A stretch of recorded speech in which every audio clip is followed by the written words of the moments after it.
السلام عليكم ورحمة الله وبركاته. إن الحمد لله نستعينه ونستغفره ونعوذ به من شرور أنفسنا ومن سيئات أعمالنا. من يهده الله فلا مضل له ومن يضلل فلا هادي له.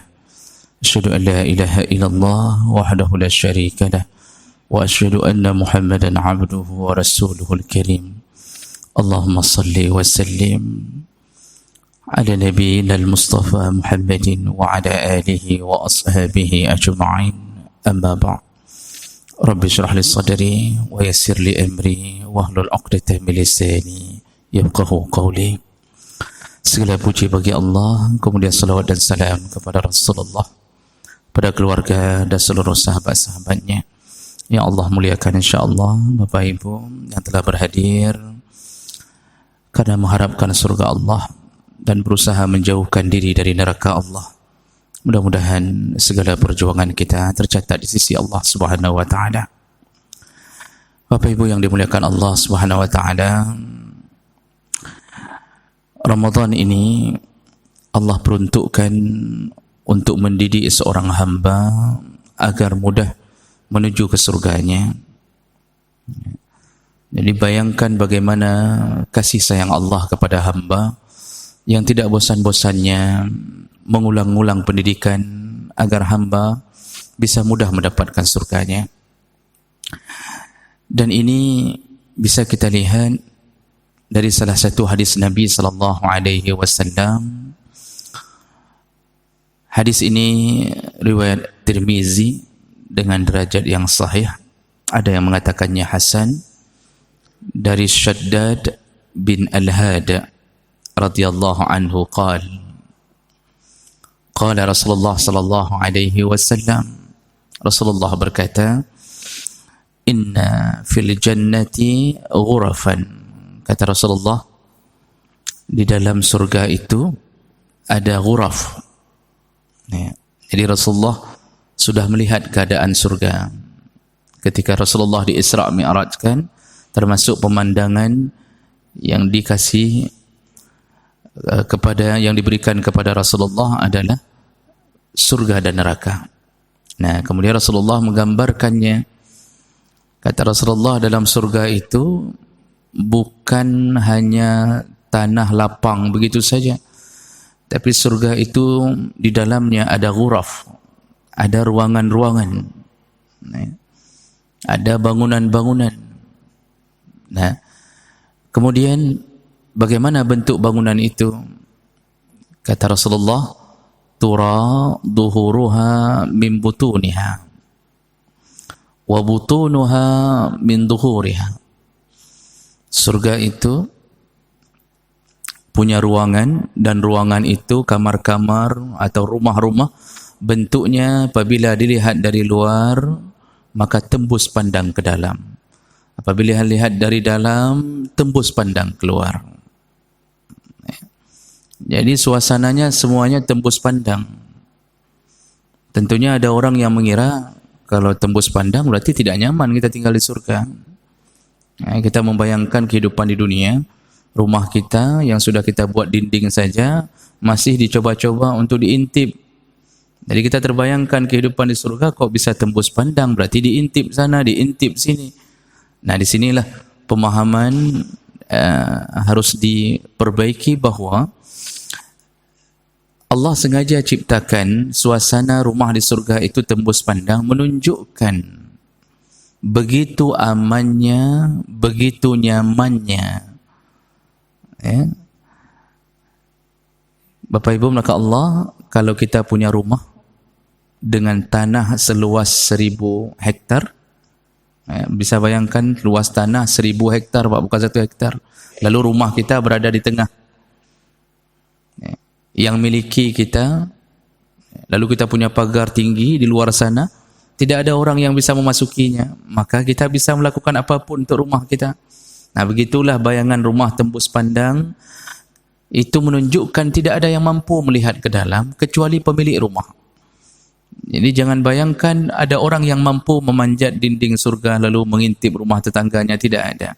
Karena hadis yang lain menyebutkan bahawa Satu rumah di surga yang diperuntukkan Allah kepada kita nanti insya-Allah, satu rumahnya seluas mata memandang.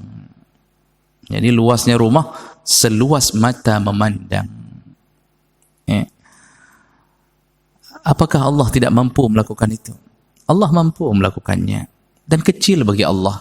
Sampai Nabi SAW menyebutkan dalam salah satu hadis qudsi, kalau seandainya dikumpulkan anak Adam dan jin dari awal penciptaan sampai ke akhir penciptaan, artinya sampai akhir yang meninggal dunia, dikumpulkan semua, lalu kemudian diizinkan Allah untuk memohon permintaan sehebat-hebatnya, setiap satu orang, setiap satu jin, setiap satu orang diizinkan meminta permintaan sebanyak-banyaknya.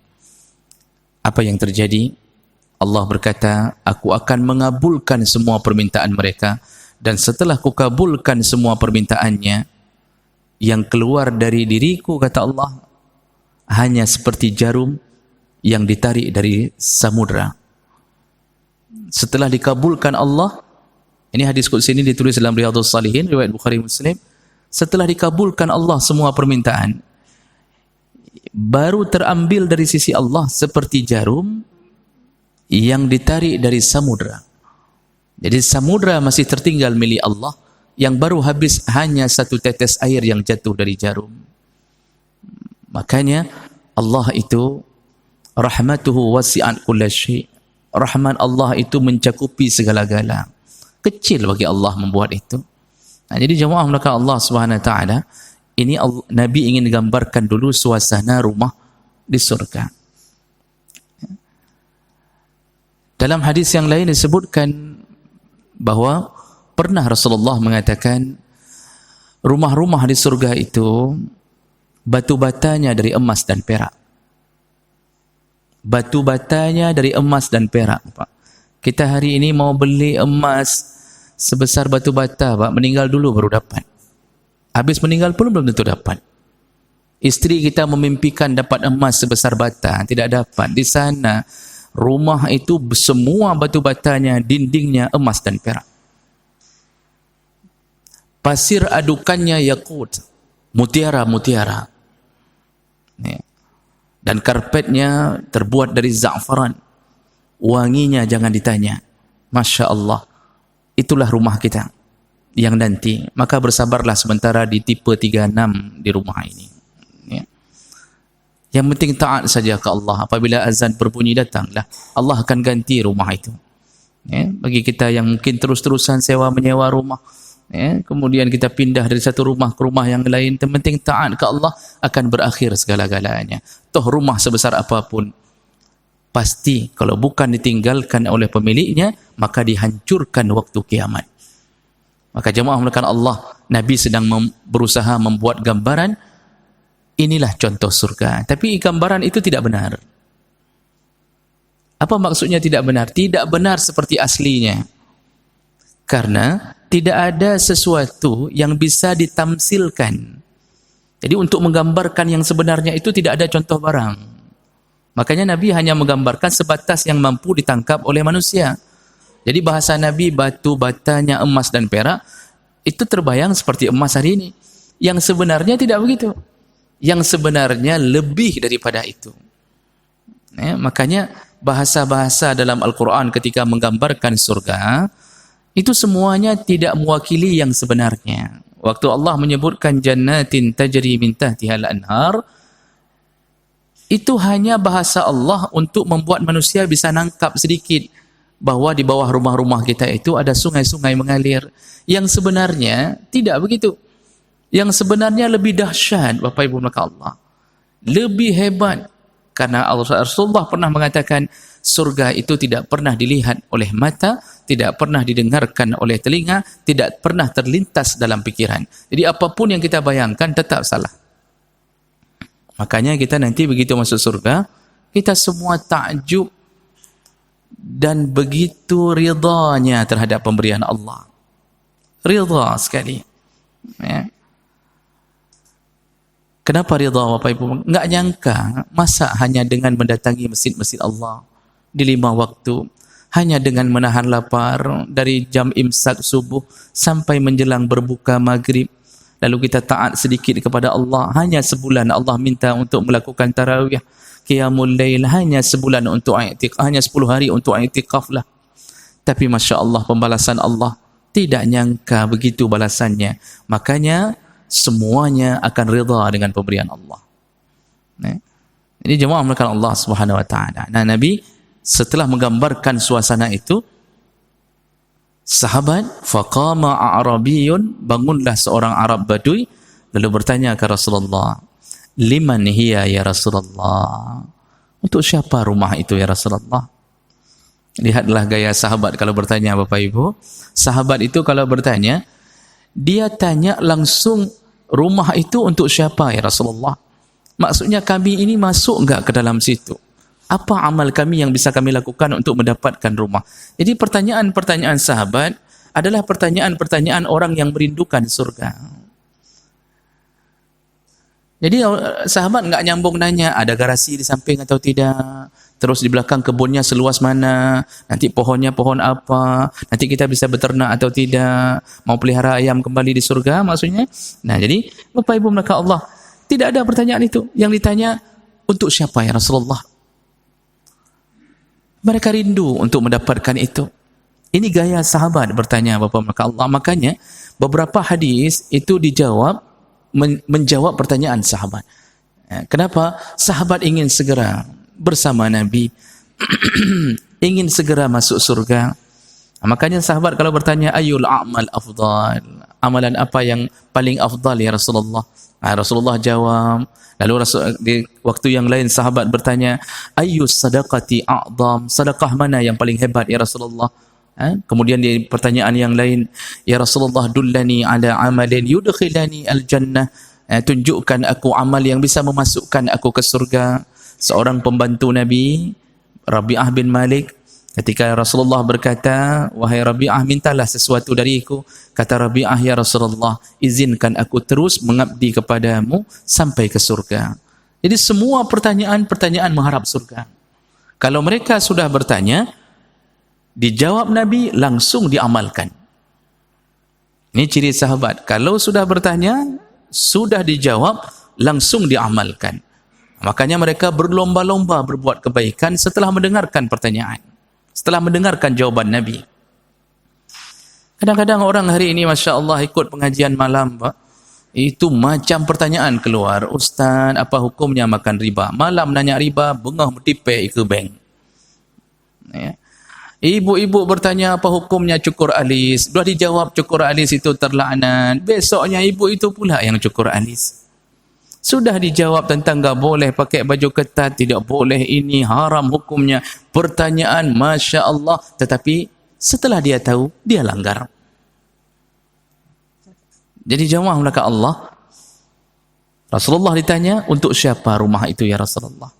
Nah barulah Rasulullah menjawab, ada 4 sifat, kalau berkumpul pada diri seseorang, maka dia dijamin mendapatkan rumah itu.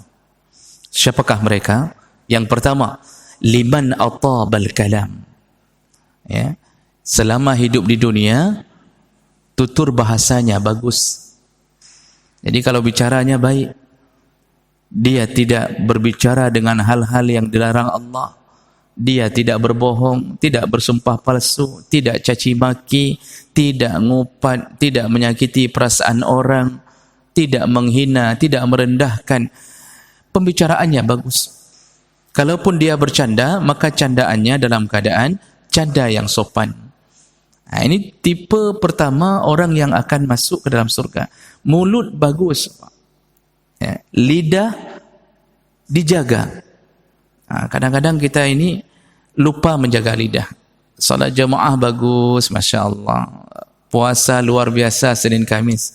Tapi lidah selalu menyakiti perasaan orang. Padahal kita tahu lidah ini kalau sudah menyakiti perasaan orang, dia tidak mudah sembuh. Walaupun telah dimaafkan berkali-kali, orang tetap akan mengingat rasa sakit waktu disilet oleh lidah tersebut. Jadi jemaah melakukan Allah, Rasulullah sampai mengatakan, man kana yu'minu billah wal yawmil akhir falyakul khairan aw liyasmut. Barang siapa yang beriman kepada Allah dan hari akhir, ucapkanlah yang baik-baik. Oh, kalau tidak bisa, kita tahu diri memang mulut kita terbiasa dari kecil caci maki dan segala macam yang setipe. Kalau tidak bisa, kata Rasulullah, liyasmut, perbanyaklah diam, jagalah lidah. Dan ini adalah salah satu sifat daripada penduduk surga. Jadi jemaah melaka Allah Subhanahu Wa Taala, kita akan lihat 3 sifat berikutnya. Yang kedua, kata Rasulullah, wa at'amat ta'am. Penduduk surga itu sifat berikutnya, selama hidup di dunia dia suka memberi makan. Ya, at'amat ta'am. Kalau bapa ibu melihat hadis-hadis tentang ciri-ciri haji mabrur, salah satunya orang kalau cirinya mabrur pulang haji, setelah pulang haji dia akan at'amat ta'am. Dia akan berubah jadi orang dermawan, suka memberi, suka bersedekah. Ini contoh haji mabrur. Jadi kalau Pak Haji setelah pulang haji 2 kali masih kriat luar biasa, maka tanyalah diri sendiri, apakah kita sudah mabrur atau belum? Ya. Jadi ini adalah lambang kebaikan, Bapak Ibu maka Allah. Memberi itu lambang kebaikan. Ya. Kita ini walaupun senyuman indah sekali, tapi kalau tidak pernah memberi, tetap tidak dihargai senyuman kita. Coba bayangkan, kalau kita punya keponakan datang ke rumah kita sebagai pak awanya. Kita sambut dengan senyuman, subhanallah. Kita sambut dengan alhamdulillah, anak aku datang. Kita sambut keponakan kita. Kita suruh persilakan ke dalam rumah. Lalu kemudian kita berbicara dengan anak-anak tersebut. Tapi begitu mereka mulai manjat pohon jambu kita, kita sudah mulai gerham sana, gerham sini. Itu jangan diambil. Yang itu jangan petik-petik. Yang ini juga jangan. Mangga juga jangan petik. Kemudian mau begini, jangan. Semuanya jangan. Masya Allah, ketika kita berada di posisi itu, walaupun senyuman kita indah sekali, pulang keponakan, angpau tidak ada sedikit pun. Jangankan 10.000, 5.000 pun kita tidak berani beri kepada keponakan kita. Kira-kira begitu mereka berkumpul di mobil dalam perjalanan, adakah pujian untuk pak awanya? 1000% yakin tidak ada apa. Tapi kemungkinan besar sekali mereka akan mengatakan apa? Hanya kebut pak awanya. Senyuman aja yang cantik. Kriat mati. Ayo ku jali katanya. Kita mau ambil jambu enggak boleh, ini enggak boleh. Bapak Ibu, memberi itu mengalahkan senyuman. Makanya tidak ada isteri yang hari ini mengatakan walaupun suamiku kriat tapi gantengnya subhanallah. Enggak ada yang mengatakan itu. Tapi kebalikannya banyak. Apa yang dikatakan oleh isteri yang tidak beruntung di dunia ini, mereka mengatakan walaupun suamiku ganteng tapi kriat luar biasa. Saya menyesal kawin sama dia. Saya pikir orang ganteng itu dermawan, rupanya tidak. Makanya bapak jangan ganteng-ganteng sekali. Bapak Ibu maka Allah Subhanahu Wa Taala ini memberi ini, itu simbol kebaikan kita kepada Allah dan simbol kebaikan kita dengan manusia. Tidak pernah memberi, tetap orang itu tidak bisa membuktikan imannya. Tidak bisa dibuktikan iman. Jadi jemaah maka Allah Subhanahu Wa Taala, paksakanlah memberi, kalahkanlah hawa nafsu ketika nafsu mengatakan jangan kasih. Kita masih butuh SPP anak, kita masih butuh ini, kita masih butuh itu. Itu nafsu berkata.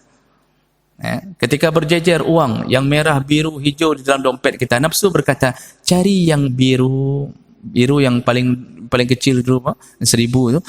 Disuruh selalu oleh nafsu, keluarkan ini, kata nafsu. Ini pengalaman pribadi, Pak. Maka kalahkan nafsu itu, kalahkan. Paling kurang ambillah yang kira-kira berwarna lain, 10.000 kah atau 20.000 kah. Ini permainan inilah yang membuat kita berharga di sisi Allah. Sampai-sampai Allah mengatakan orang yang kurang sedekahnya, orang yang kurang memberinya ketika hidup di dunia, saat sakaratul maut, yang dia minta kepada Allah adalah laula akhartani ila ajalin qarib. Ya Allah, tundalah sakaratul mautku walaupun sebentar. Untuk apa? La as-saddaqa, biarkan aku kembali bersedekah ya Allah. Allah bongkar satu rahasia. Orang yang hidupnya kurang memberi waktu sakaratul maut, yang dia minta adalah beri kesempatan untuk memberi sebentar saja ya Allah. Ternyata dia tidak minta untuk salat sunnah 2 rakaat. Dia tidak minta untuk berpuasa. Dia tidak minta untuk melanjutkan bacaan Quran sampai khatam. Yang dia minta adalah izinkan aku untuk bersedekah ya Allah. Karena dia tahu di saat itulah semua orang yang sakaratul maut tahu ternyata sedekahlah yang bisa menutup pintu neraka. Sedekahlah yang bisa memadamkan api neraka ke tubuhnya. Makanya Rasulullah mengatakan, ittaqun nara walau bisyaqqi tamrah. Jauhkan dirimu dari api neraka walaupun hanya bersedekah 1 biji tamar. 1 biji tamar. Padamkan api neraka dengan memberi. Allah beri hari ini orang miskin agar orang kaya mudah memadamkan neraka. Dan Allah beri orang kaya di hadapan orang miskin agar orang miskin bisa mendapatkan kenikmatan mendahului orang kaya masuk surga karena kesabaran mereka di atas dunia. Maka Bapak Ibu maka Allah, sifat penduduk surga di dunia, dia suka memberi. Ya. Tidak ada beri, tidak ada penghargaan orang.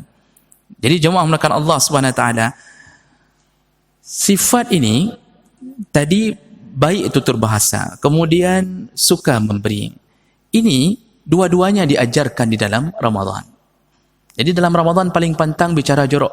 Sampai Rasulullah mengatakan, "Idza kana saumu yaumi ahadikum", kalau salah seorang di antara kamu berpuasa, maka tahanlah mulutmu, jangan la yarfus wa la yaskhab. Jangan ngomong jorok dan juga jangan caci maki. Ya. Jadi lisan disuruh jaga untuk membuat pahala puasa bertahan. Dan ini dipraktekkan dalam Ramadan agar kita terbiasa setelah Ramadan tidak ngomong hal-hal yang tidak kita butuhkan.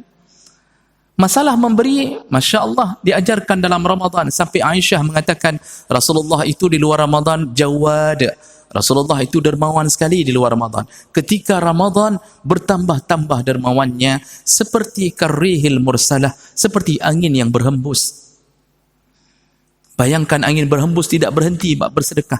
Seandainya rumah Rasulullah bisa dicabut, sungguh rumahnya pun dia akan sedekahkan di dalam Ramadan. Kemudian Nabi berkata, man fattara sa'iman, barang siapa memberi makan orang berbuka puasa, maka seluruh pahala orang yang berpuasa tersebut Allah copy, lalu Allah paste ke dalam catatan amal hanya dengan memberi makan berbuka puasa. Jadi kita dapat pahala bisa 2 kali lipat, 3 kali lipat. Yang makan makanan kita mungkin hari ini kita berikan ke masjid, yang berbuka puasa dengan makanan kita, Masya Allah mungkin bisa sampai 50 orang. 50 catatan amal dari mereka Allah copy, lalu Allah pastikan ke dalam catatan amal kita. Begitu hebatnya, mulianya orang memberi. Cuma syarat agar sempurna pahala, ingat-ingat, lan tanalul birra hatta tunfiqu mimma tuhibbun. Engkau tidak akan menerima kebaikan sepenuhnya dari Allah sampai engkau memberi apa yang paling engkau cintai.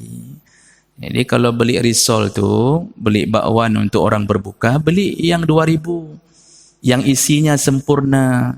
Jangan beli yang 500 dari luar ke dalam kulit semua. Begitu kita buka, kita mengharapkan sesuatu, tidak ada sesuatu. Kulit semuanya. Ada satu wortel tersesat di dalamnya. Jadi kalau berilah yang terbaik, yang kita sendiri suka itu kita beri. Aneh kadang-kadang orang kasih makan orang berbuka, Masya Allah, luar biasa. Untuk dia beli macam-macam yang enak, tapi untuk orang berbuka dia cari yang 500. Tidak akan dapat kebaikan sempurna dari Allah. Jadi kasih yang paling kita cintai. Ibu-ibu yang paling dicintai apa? Suaminya. Maka berikanlah suami kepada orang lain. Jadi ini menunjukkan sempurnanya. Ini ibu-ibu susah sekali memberikan suaminya kepada orang lain. Jadi begitulah sifat 2 penduduk surga. Nah kemudian Bapak Ibu maka Allah Subhanahu Wa Taala. Yang ketiga kata Rasulullah yang akan mendapatkan rumah di surga itu, yaitu ada masyam, selama hidup di dunia dia suka berpuasa. Makanya Allah didik Ramadan untuk terbiasa berpuasa. Dan buktinya kita mampu. Masya Allah biasa saja. Ya, tidak ada masalahnya. Di tengah-tengah puasa kita mampu salat, mampu berjamaah, mampu baca Quran. Ternyata kita mampu. Allah didik 30 hari untuk membiasakan perut berpuasa. Dan metode Allah mendidik, sebelum Ramadan ada qabliyah, namanya Sya'ban. Setelah Ramadan ada ba'diyah, namanya Syawal. Untuk apa Allah buat qabliyah dan ba'diyah ini? Agar engkau tidak meninggalkan Ramadan begitu saja. Jadi Allah berharap setelah Ramadan kita menyambung lagi dengan Senin, Kamis, Ayyamul Bid, puasa Arafah, puasa Ashura, Tasu'a, macam model puasa. Sambunglah sampai Rasulullah mengatakan afdalus siyam siyamu Nabiillah Daud alaihi salam. Sebaik-baiknya puasa adalah puasa Nabiullah Daud alaihi salam. Ya, bagaimana Nabiullah Daud puasa? Yasumu yauman wa yuftiru yauman. Dia berpuasa sehari lalu dia tidak berpuasa sehari. Selang-selang. Jadi ada orang yang mengira bahawa ini untuk salat, maka dia melakukan salat sehari, tidak salat sehari. Salat sehari, tidak salat sehari. Padahal ini untuk puasa. Jadi jemaah mereka Allah Subhanahu Wa Taala, orang yang terbiasa lapar di dunia, Allah akan genapkan semua kelaparannya menjadi orang yang terus-terusan kenyang di akhirat, dimasukkan ke dalam satu pintu VIP yang bernama Ar-Rayyan. Ketika Nabi menyebutkan tentang Ar-Rayyan, beliau mengatakan pintu surga bernama Rayyan, ketika semua ahli puasa telah masuk ke dalamnya, ditutuplah pintu itu, maka tidak boleh masuk selain daripada ahli puasa. Walaupun ahli jamaah, ahli sadaqah, ahli qiyamul lail, tidak boleh masuk. Hanya untuk orang yang memperbagus puasanya, memperbanyak puasanya. Maka ini sifat penduduk surga.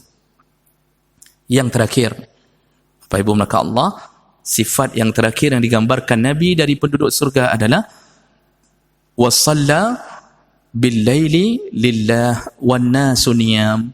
Dia selalu salat malam karena Allah di saat orang-orang lain sedang tertidur. Jadi bayangkan Nabi membandingkan dia salat, orang tidur. Kalau dalam satu komplek ada 100 kakak, yang salat malam mungkin hanya 5 kakak, di saat orang lain sedang tidur dia bangun di tengah malam. Maka bisa bayangkan hanya mereka yang bersama Allah, yang lain di dalam dunianya. Hanya mereka bersama Allah. Oleh karena itu Allah kabulkan segala-galanya. Tetesan air mata mereka Allah tangkap sebagai doa. Permintaan mereka Allah tidak tolak sedikit pun. Karena yang undang langsung Allah. Dan bukan orang sembarangan yang mampu datang di tengah malam menjumpai Allah. Sampai Allah mengatakan, Qumil layla illa qalila. Bangunlah malam walaupun sedikit saja. Oh, tidak mampu sedikit. Maksud sedikit setengah malam kalau bisa bangun. Tidak mampu. Maka nisfahu, setengah dari sedikit. Enggak sanggup 8 rakaat, 4 rakaat. Tidak sanggup jam 3, jam 4 kata Allah. Tidak sanggup juga awinqus minhu qalila. Setengah lagi dari setengah tadi, datangilah Allah walaupun 2 rakaat menjelang salat subuh. Allah tunggu. Bapak Ibu, kita kalau masuk ke satu kantor, apalagi masa-masa corona, itu tidak ada yang datang ke kantor itu. Contoh kita masuk ke kantor Telkomsel. HP kita rusak. Ketika datang enggak ada orang, security buka pintu. Ketika kita mengambil nomor, dia langsung mengatakan, enggak usah ambil nomor Pak. Enggak ada orang, langsung aja ke teller itu. Disuruhnya langsung ke teller. Masya Allah, dilayani habis-habisan Pak. HP rusak dibuat, yang tidak rusak bisa jadi rusak karena terlalu lama di situ. Jadi begitu hebatnya pelayanan, enggak ada orang. Kita bisa berbicara, kita macam-macam, mau nanya tentang apa, macam kita bisa buat. Masya Allah, karena tidak ada orang lain. Jadi bukan Allah tidak mampu memakbulkan semua doa orang yang bangun, tapi susahnya bangun di tengah malam, di saat orang lain sedang tidur, kita menghadap Allah Subhanahu Wa Taala. Kalau berkumpul 4 sifat ini, dijamin, insya Allah, rumah tembus pandang itu menjadi milik kita. Dan sebagai kesimpulan akhir, lihatlah yang tadi Bapak Ibu maka Allah, ketika 2 sifat pertama, yaitu bicara yang baik, kemudian suka memberi makan. Ini hubungannya dengan siapa? Dengan manusia. Dan 3 dan 4. Sifat 3 dan 4. Suka berpuasa, lalu suka bangun malam untuk qiyamul lail. Ini hubungannya dengan siapa? Dengan Allah. Kalau begitu, syarat masuk ke surga Allah, yaitu baik dengan manusia, baik dengan Allah SWT. Kalau salah satu ini tidak dapat, artinya timpang, hanya baik dengan manusia, tidak baik dengan Allah, atau baik dengan Allah, tidak baik dengan manusia, tidak ada jaminan surga. Tidak ada jaminan surga. Buktinya, sahabat pernah melapor ke Nabi, Ya Rasulullah, inna fulana tasumun nahar wa tusalli al-lail. Ya Rasulullah, ada seorang perempuan suka puasa siang hari, suka bangun di malam hari untuk salat, wa tasaddaq, dan dia suka bersedekah, wa taf'al, dan dia suka melakukan amal-amal sunnah. Dia lakukan semuanya ya Rasulullah. Walakin, tapi ya Rasul, lisanuha tu'zi jiranaha. Tapi lisannya selalu menyakiti tetangganya. Perempuan ini salihah dalam ibadah, tetapi mulutnya tidak salihah. Dan apa jawaban Nabi? La khaira fiha. Perempuan itu bukan orang baik. Wahia min ahlin nar. Dia adalah penduduk neraka, kata Rasulullah. Penduduk neraka. Maka Bapak Ibu maka Allah, jangan banggakan diri kita. Kita berada di saf-saf salat jamaah selama kita tidak baik dengan tetangga kita. Makanya inilah yang menjadi syarat masuk surga. Berbaik-baiklah dengan Allah, berbaik-baiklah dengan manusia. Semoga kita dikumpulkan kembali di dalam surganya. Amin ya rabbal alamin. Subhanakallahumma bihamdik, asyhadu an la ilaha illa anta, astaghfiruka wa atubu ilaih. Wassalamu alaikum warahmatullahi wabarakatuh.